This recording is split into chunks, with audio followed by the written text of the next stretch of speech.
नमस्कार दोस्तों, मैं मनोज मुसाफिर साहू नेशनल आवाज यूट्यूब चैनल पर आप सभी का स्वागत करता हूं। दोस्तों, लोकसभा में 5वां चरण का चुनाव हो रहा है। लखनऊ, रायबरेली, अमेठी तमाम जगह चुनाव हो रहा है। और आज एक न्यूज़पेपर है अमर उजाला अग्रवाल साहब का न्यूज़पेपर है। जानते ही भाजपाई माइंड के होंगे। उन अग्रवाल साहब के न्यूज़पेपर में 10वें पेज पे राजनाथ सिंह का इंटरव्यू छपा है और राजनाथ सिंह उस इंटरव्यू में कह रहे हैं कि आरक्षण आर्थिक आधार पर होना चाहिए। हम राजनाथ सिंह से सवाल पूछना चाहते हैं, आज लोकसभा का चुनाव है, आपको मालूम है कि आपके यहाँ भी वोटिंग है, लेकिन आपको ये भी मालूम है कि पूरा का पूरा अति पिछड़ा मोदी जी के नाम पे अंधभक्त होकर, भाजपा के नाम पे अंधभक्त होकर आपको वोट देगा और आप जब जीतेंगे तो उसी के पर को कुतेर देंगे, काट देंगे उसके पर को, जिसके दम पे आज वो स्वाभिमान की जिंदगी जी रहा है।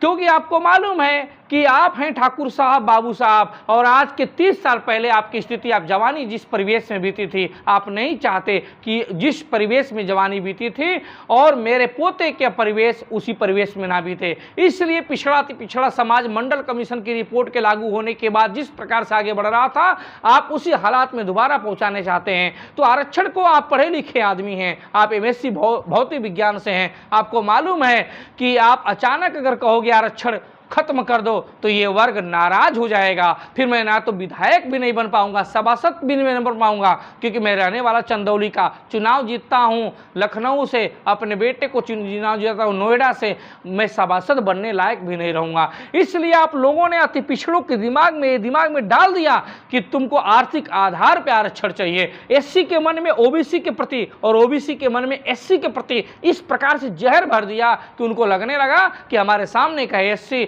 हमसे आगे निकल रहा है। जातियों के बीच में भी ये जहर पनपने लगा, जिसको हक और अधिकार इस OBC के वर्ग से मिल रहा है, जिसके बाप और दादा पहले भुगतते थे, चारपाई पे नहीं बैठ पाते थे, आज उनका पोता जब सरकारी नौकरी करता है, सम्मान का जीवन जीता है, व्यापार करता है, तो उन्हें आपने डाल दिया दिमाग में कि आर्थिक आधार पर आरक्षण होना चाहिए। आर्थिक आधार पर आरक्षण होने से किसका नुकसान और किसका फायदा है? आर्थिक आधार पर आरक्षण होने से फायदा किसका होगा? क्या आरक्षण आर्थिक आधार पे होगा तो जाति का जो विनाश होता है, जो जाति के नाम पे शोषण होता है, जो जाति के नाम पे अत्याचार होता है, जो जाति के नाम पे उलाहना दिया जाता है, क्या वो उलाहना देना बंद हो जाएगा? जाति के नाम पे जब सरकारी अधिकारी के पास जाते हैं, विभाग कोई भी हो, सरकारी अधिकारी जाति के नाम पर न्याय करता है, चौकी थाने से लेकर प्रत्येक विभाग में जाति के नाम पे न्याय और अन्याय की परिभाषा गढ़ दी जाती है। पढ़ने के लिए किताबों में कुछ है, लेकिन न्याय देने की प्रक्रिया कुछ और हो जाती है। तो बताइए जाति कहाँ पे खत्म होगी? पूछना चाहता हूँ मैं कि जाति के नाम पर मोदी जी बताते हैं कि मैंने इस जाति को वोट दिया, मैंने इस जाति के लोगों को टिकट दिया, मैं जाति के नाम पे बताते हैं कि मैंने इतने मंत्री को, 27 मंत्री को OBC बना दिया, इस मंत्री को ये बना दिया। तो बताइए जाति किस आधार पे खत्म होती है? जब जाति के नाम पे लोग बुलेट और कार पे अपना जाति लिखते हैं, जाति के नाम पे स्वाभिमान का शब्द लिखा जाता है, जाति के नाम पर फैसले होते हैं, जाति के नाम पे समझौते होते हैं, तो बताइए किस प्रकार से जाति का आपने खत्म कर दिया। और जब तक जाति खत्म नहीं होगी, जाति की मानसिकता से क्रूरित योग्यता खत्म नहीं होगी, जाति के नाम पर लोगों के शोषण करना बंद नहीं होगा, जाति के नाम पर स्वाभिमान बनना खत्म नहीं होगा, तब तक जाति के नाम पर आरक्षण क्यों नहीं रह सकता? क्या जितने भी सवर्ण वर्ग से आते हैं बार बार कहते हैं आर्थिक आधार पर आरक्षण रहना चाहिए, लेकिन वो क्या जाति का किस प्रकार से लोग दुरुपयोग करते हैं और किस प्रकार से जाति का उलाहना देते हैं, क्या उन्होंने महसूस किया है?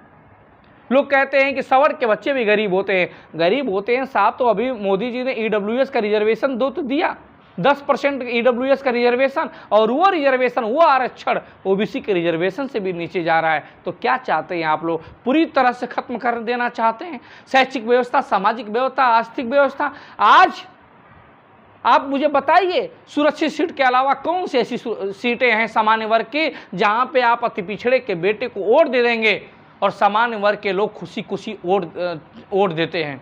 कौन टिकट देता है अति पिछड़े के? कितने तेली का बच्चा, कितने तमोली का बच्चा, कितने लोहार का बेटा, कितना कुहार का बेटा, कितना नाई का बेटा, कितना धीमर का बेटा चुनाव लड़ रहा है?